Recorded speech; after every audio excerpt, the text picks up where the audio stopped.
আজ আমি একেবারে ভিন্ন ধরনের একটা এগ পুডিং তৈরি করেছিলাম।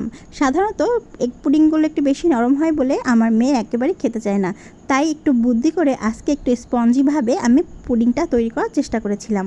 পুডিংটি স্পঞ্জি করার জন্য আমি ব্যবহার করেছিলাম পাউরুটি। প্রথমে কিছু পাউরুটি আমি একটু দুধ দিয়ে তারপর ব্লেন্ডারে দিয়ে বিট করে একটা স্মুথ একটা পেস্ট তৈরি করে নিলাম। এদিকে আমি যে পাত্রটিতে পুডিংটি বসাবো সেটাতে চিনি দিয়ে ক্যারামেলটি তৈরি করে নিলাম। এবার আমি পাউরুটির পেস্টের ভিতর 3টি ডিম, পরিমাণ মতো চিনি, সামান্য লবণ আর এলাচ ফল দিয়ে তারপর বিট করে নেব। আমি পুডিংয়ে এলাচ ফল ব্যবহার করি, এতে করে ডিমের যে একটা ব্যাড স্মেল এটা পাওয়া যায় না আর দারুণ একটা ফ্লেভার আসে। এবার মিশ্রণটি আমি পুডিং যে পাত্রে সেট করব তার ভিতরে ঢেলে নিচ্ছি। আগে থেকে তো ক্যারামেল করা ছিল।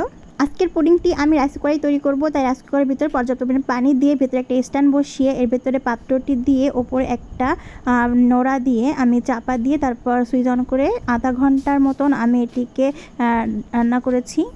আর এই তো আমার পুডিং কিন্তু হয়ে গেছে। নামিয়ে রেখে দিয়েছিলাম ঠান্ডা হওয়ার জন্য, আর ঠান্ডাও হয়ে গেছে আর এটা বেশ স্পঞ্জিও হয়েছে। এখন চারিদিকটে ছুরি দিয়ে ছাড়িয়ে তারপর আমি এটিকে মোল্ড আউট করে নেব। আর এই তো মাশাআল্লাহ, এটি আমার পুডিংয়ের ফাইনাল লুক। আর দেখুন কি সুন্দর ইয়ামি হয়েছে, মানে দেখেই তো লোভ লাগতেছে, তাই না? কি দারুণ কালার এসেছে। আর সত্যি বলতে এটা অনেক স্পঞ্জি হয়েছে আর একদমই আগে শুধু ডিম দিয়ে পুডিং করলে যেমন একটা নরম নরম হইতো সেরকম না, একটু শক্ত শক্ত স্পঞ্জি টাইপের। আর দেখতে যতটা সুন্দর হয়েছিল, খেতে কিন্তু আরও বেশি মজা হয়েছিল।